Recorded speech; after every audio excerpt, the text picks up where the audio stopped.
question orale formulée à l'adresse de M. le ministre des Mines, de l'Industrie et du Développement technologique. Question relative au gisement d'hydrocarbures du bloc Zina Makari, situé dans le bassin sédimentaire de l'Ogon-Birni, à une quarantaine de kilomètres au sud de la ville de Kousséli, dans la région d'Extrême Nord. Monsieur le ministre, en 2011, suite aux recherches menées par la société chinoise Yangshan Urban Development Project, avec laquelle le Cameroun avait signé en 2009 un contrat de partage de production pour la recherche onshore du bloc Zina Makari, un forage d'exploration avait confirmé la découverte d'un champ pétrolifère dans le bassin sédimentaire du Logon-Birni. Et à l'époque, la SNH, Société nationale d'hydrocarbures, avait affirmé que les gisements découverts pourraient permettre de relancer la production pétrolière nationale. Après la première phase de ces travaux d'exploration, qui ont coûté pas moins de 5 milliards, la campagne sismique avait été lancée en mars 2012. Malheureusement, en 2014, Boko Haram s'est invité et a déclenché la guerre que nous connaissons, et les Chinois ont plié bagage abandonnant le chantier. En 2016, un communiqué de la Société nationale des hydrocarbures a annoncé que les activités dans ce bassin sédimentaire du Logon-Birni sont suspendues à cause des attaques de Boko Haram dans cette zone. Mais à partir de 2017, nos forces de défense ont eu les zones de Boko Haram. Si bien que le 29 septembre 2018, c'est bien le 29 septembre, monsieur le ministre, 2018,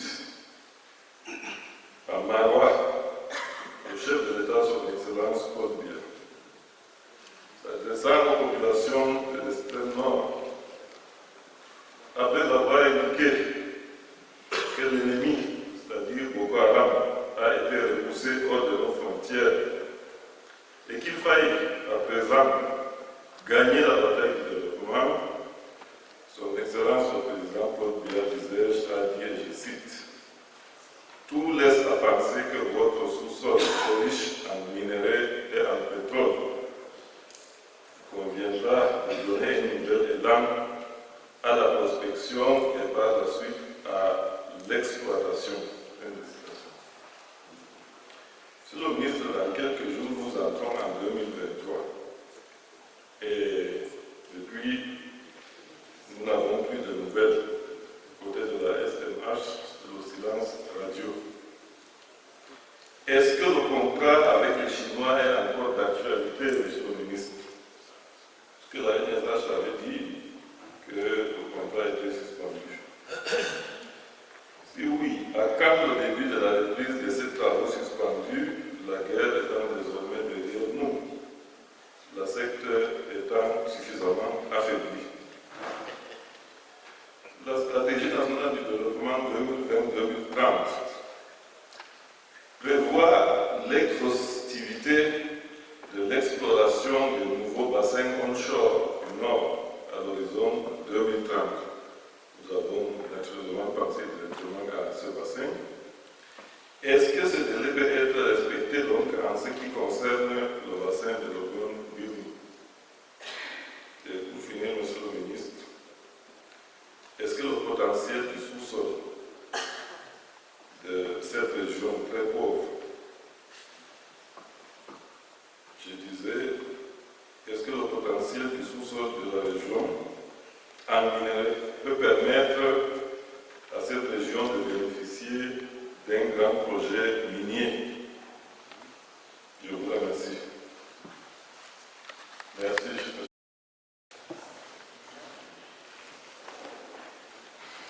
Monsieur le Président du Sénat, Mesdames et Messieurs les membres de la Chambre haute du Parlement, Mesdames et Messieurs,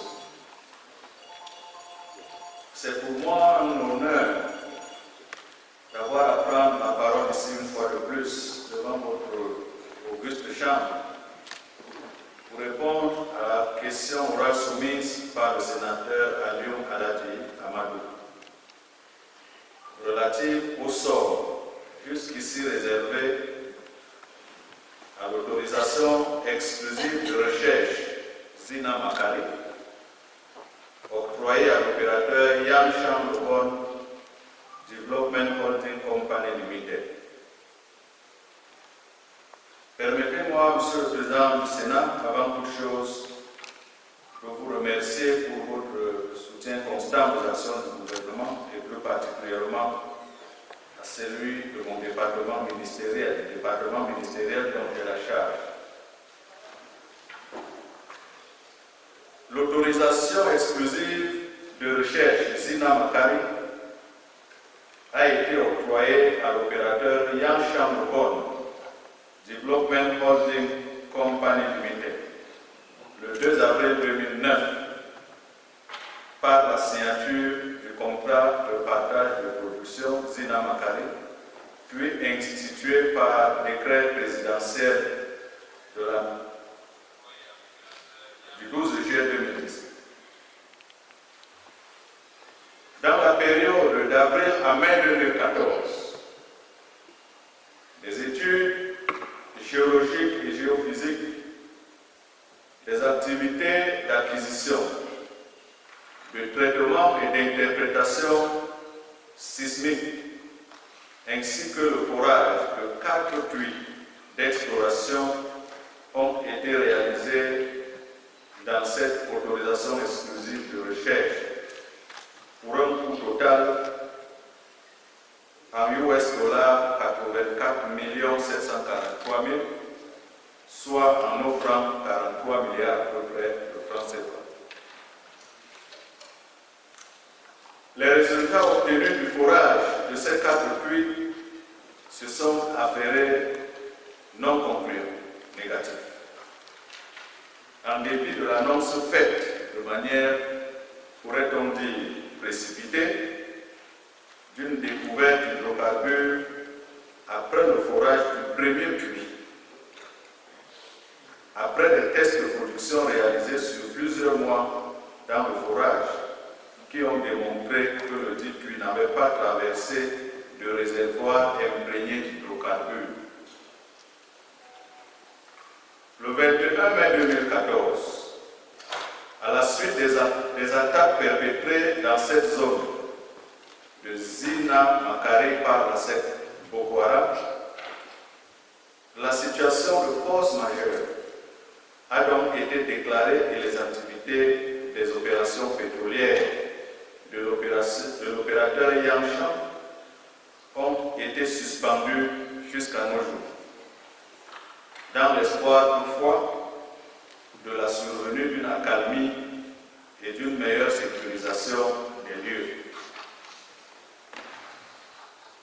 Constatant une évolution positive entre-temps de la situation sécuritaire dans la zone et à l'issue de la séance de travail tenue de la séance de travail tenue le 22 mars 2019 à la SNH, sous mon contrôle, en présence du management de la société Yangshan et des représentants de l'ambassade de Chine au Cameroun, du ministère camerounais en charge des relations extérieures et du bataillon d'intervention rapide qui devrait garantir la sécurité sur les lieux en vue d'une reprise. La reprise des activités pétrolières avec levée de force majeure avait été évoquée et donc programmée à travers la convocation d'un comité d'opération spéciale. Malheureusement, en dépit de toute cette volonté affichée, Quelques semaines après cette réunion, une autre attaque a été perpétrée dans cette même zone en 2019, avec pour conséquence la mort d'un partenaire chinois, une fois de plus, renvoyant ainsi à plus tard la reprise des activités dans l'autorisation exclusive de recherche Zina Makari. Comme vous l'aurez donc constaté, honorable sénateur, nous avons espéré une accalmie totale pour reprendre que non, en mai 2019, un partenaire chinois a perdu la vie sur ce bloc et à la date d'aujourd'hui, nous espérons encore y retourner. Toutefois, l'opérateur Yangshan reste bien présent dans la zone et effectue périodiquement des activités de maintenance de ces équipements, de forage, sous la protection des éléments de nos forces de sécurité et de défense. Tenant donc compte de ce climat d'insécurité, du climat de sécurité en nette amélioration qui prévaut dans la zone depuis quelques mois, la SNH envisage de remobiliser les acteurs pour une reprise.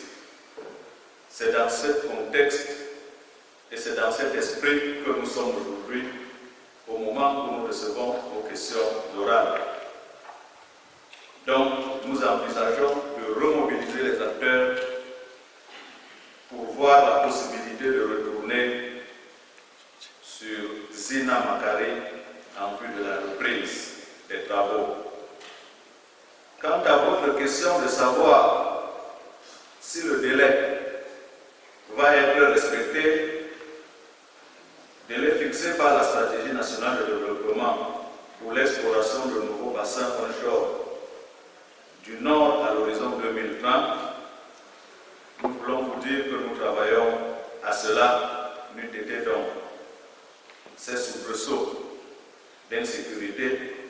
J'aurais pu vous dire aujourd'hui à quel niveau d'avancement les travaux nous avons fait.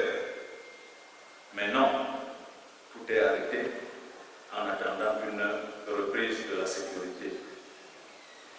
Quant au potentiel du sous-sol dans la région en minerai qui pourrait bénéficier à la région, faire bénéficier à la région un grand projet minier, je voudrais dire, c'est tout notre espoir que la région bénéficie demain d'un grand projet minier au bonheur de tout le peuple camerounais, y compris ceux du Nord. Mais nous continuons à mobiliser les forces pour que la sécurité revienne et que les recherches se poursuivent afin de nous permettre de vous dire avec certitude qu'un projet minier y sera. Pour l'instant, les recherches étant suspendues, nous continuerons les travaux quand la sécurité sera stable. Je vous remercie de votre attention, Monsieur le Président. Je vous remercie.